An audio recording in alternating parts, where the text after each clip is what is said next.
नमस्कार, सार्थक न्यूज के इस बुलेटिन में आपका स्वागत है। मैं हूं आपके साथ जुनेद और समाचारों में सबसे पहले नजर डाल लेते हैं न्यूज हेडलाइंस पर। दिल्ली में किसान हिंसा के बाद मंत्री विश्वास सारंग का बयान, कहा जो कुछ हुआ बुरा हुआ तथा कथित किसान नेता अपनी राजनीतिक रोटी सेकना चाहते हैं। विधायक आरिफ मसूद ने गणतंत्र दिवस के अवसर पर संविधान की रक्षा को लेकर रखा उपवास। प्रधानमंत्री मोदी और मुख्यमंत्री शिवराज सिंह चौहान को भेजी संविधान की पुस्तक। और किसानों ने दिल्ली में निकाली ट्रैक्टर परेड, को जगहों पर किसान हुए उग्र, पुलिस ने दागे आंसू गैस के गोले।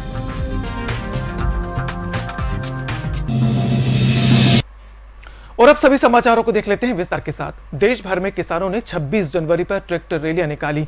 दिल्ली में इसका मुख्य आयोजन हुआ, लेकिन किसानों का यह आंदोलन भविष्य में याद रखने वाला साबित हुआ।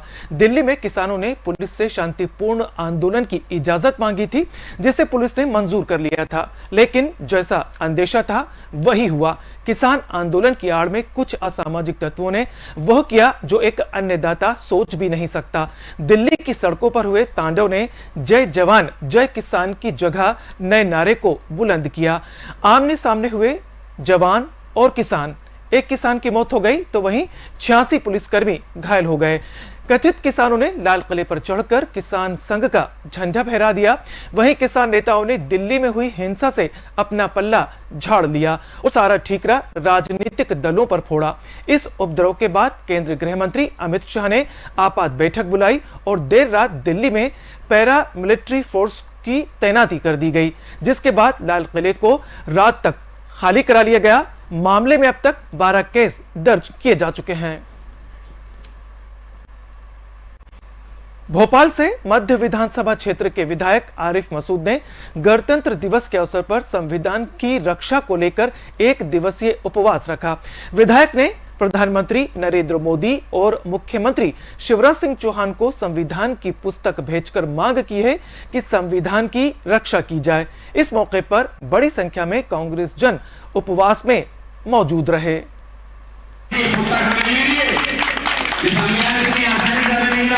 इसके पीछे हमारे लोगों ने नए कितनी कुर्बानियां दी, उसके बाद ये संविधान बनाए, जिसका आज हम जश्न मना रहे हैं।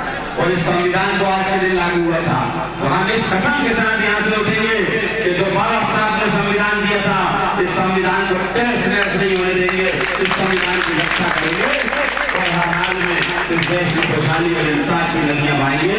आप सबको गणतंत्र दिवस की बहुत बधाई। ये दोनों पुस्तकें प्रधानमंत्री नरेंद्र मोदी और मुख्यमंत्री शिवराज सिंह चौहान को हम यहाँ से भेजेंगे। 26 जनवरी को दिल्ली में हुए कथित किसानों के हिंसक प्रदर्शन के बाद मंत्री विश्वास सारंग ने बयान दिया है। लाल किले पर हिंसक प्रदर्शन के बाद सारंग ने कहा कि जो कुछ हुआ वो अच्छा नहीं हुआ, बहुत दुखद है। गणतंत्र दिवस के दिन इस तरह से अराजकता फैलाना बहुत ही दर्दनाक है। प्रदर्शन के बाद चल रही खबरों ने सुनिश्चित कर दिया कि वो किसान नहीं थे, क्योंकि देश का अन्नदाता किसान जो देश को जोड़ने का काम कर रहा है, यह तथा कथित किसान नेता अपनी राजनीतिक रोटियां सेकना चाहते हैं। उन्होंने स्क्रिप्टेड आंदोलन बताया था और 26 जनवरी की घटना ने यह साबित कर दिया है कि वो किसान नहीं थे। इस तरह से अराजकता फैलाना कहीं भी किसी भी स्तर पर उचित नहीं है। कि कल मीडिया ने भी ये बात कही है कि जो कुछ हुआ वो बहुत अच्छा नहीं हुआ, दुखद है। गणतंत्र दिवस के दिन, राष्ट्रीय पर्व के दिन इस तरह से अराजकता निश्चित रूप से बहुत ही दर्दनाक है। और ये भी सुनिश्चित हो गया कि वो किसान नहीं थे, क्योंकि देश का अन्नदाता किसान तो देश को जोड़ने का काम कर रहा है। ये तथाकथित नेता जो अपनी राजनीतिक रोटी सेकना चाहते हैं, उन्होंने स्क्रिप्टेड आंदोलन बनाया था। कल की घटना ने इस बात को स्थापित कर दिया है कि वो किसान नहीं थे। इस तरह से अराजकता फैलाना कहीं भी किसी भी स्तर पर उचित नहीं है। गणतंत्र दिवस पूरे देश में बड़े ही धूमधाम से मनाया गया। मध्य प्रदेश के छिंदवाड़ा जिले की तहसील अमरवाड़ा में धार्मिक पहाड़ी गरमेटा में स्थित महाकालेश्वर मंदिर दरबार में भी गणतंत्र दिवस का उत्साह देखने लायक था। यहां आस्था के रंग देखे गए। इस मौके पर बाबा महाकाल का विशेष श्रृंगार किया गया और तिरंगे के तीनों रंग से उन्हें सजाया गया। इसके साथ ही समस्त श्रद्धालुओं ने आरती वंदना में तिरंगे झंडे को साथ रखकर बाबा महाकालेश्वर और भारत माता की पूजा अर्चना की। गणतंत्र दिवस के अवसर पर बड़ी संख्या में श्रद्धालु शिवधाम गरमेटा के दर्शन को पहुंचे और पूजा अर्चना कर सभी ने एक दूसरे के लिए मंगल कामनाएं की।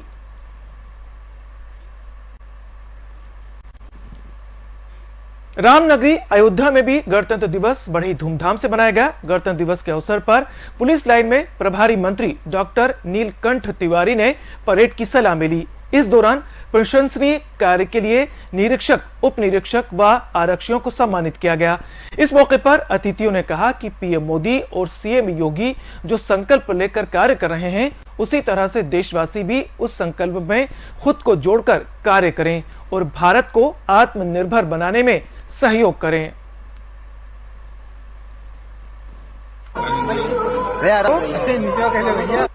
महत्तरवें गणतंत्र दिवस की सभी प्रदेशवासियों को, देशवासियों को ढेर सारी शुभकामना। आदरणीय प्रधानमंत्री जी नरेंद्र भाई मोदी जी देश को आत्मनिर्भर बनाने को लेकर के जिस संकल्प के साथ आगे बढ़ रहे हैं, उत्तर प्रदेश को आत्मनिर्भर बनाने के लेकर के आदरणीय योगी जी जिस संकल्प के साथ आगे बढ़ रहे हैं, पूरे प्रदेशवासी, पूरे देशवासी उस संकल्पों में अपने को जोड़ करके कार्य करें और भारत को आत्मनिर्भर बना करके पुनः परम वैभव पर पहुंचाने का काम करें। ये मेरी देशवासियों से अपील है। शुभकामनाएं। बहुत और इधर पंधाना में भी हर्षोल्लास के साथ गणतंत्र दिवस मनाया गया। विधायक राम दागोरे ने ध्वजारोहण किया। इस मौके पर मीसाबंदी भगवान दास दादा गंगराडे का शाल, श्रीफल और पुष्पमाला से सम्मान किया गया। विधायक राम दागोरे ने एलआईजी गार्डन पहुंचकर वृक्षारोपण किया। साथ ही सामुदायिक स्वास्थ्य केंद्र पर मास्क का भी वितरण किया। उन्नत कृषकों को कृषि विभाग की तरफ से प्रमाण पत्रों का भी वितरण किया गया। भोपाल के अयोध्या नगर ई सेक्टर में भी गणतंत्र दिवस बड़े ही हर्षोल्लास के साथ मनाया गया। खास बात यह रही कि यहां पर एक छोटी सी बच्ची अविका मिश्रा के हाथों झंडा वंदन कराया गया। इस बालिका से झंडा वंदन कराने का उद्देश्य यही था कि समाज में बालिकाओं को भी मुख्य धारा से जोड़ा जाए। सरकार महिलाओं और बालिकाओं के लिए कई तरह की योजनाएं चला रही है, कई तरह के कार्यक्रम भी करती रहती है, मगर सही मायनों में इन योजनाओं का लाभ इन तक नहीं पहुंच पाता। इसलिए अविका मिश्रा द्वारा झंडा वंदन करवाने का मकसद यही है कि ज्यादा से ज्यादा इस वर्ग को भी मौका दिया जाए, जिससे बालिकाएं भी आगे बढ़ सकें। इस रंगारंग कार्यक्रम में बच्चों की डांस प्रतियोगिता का भी आयोजन किया गया।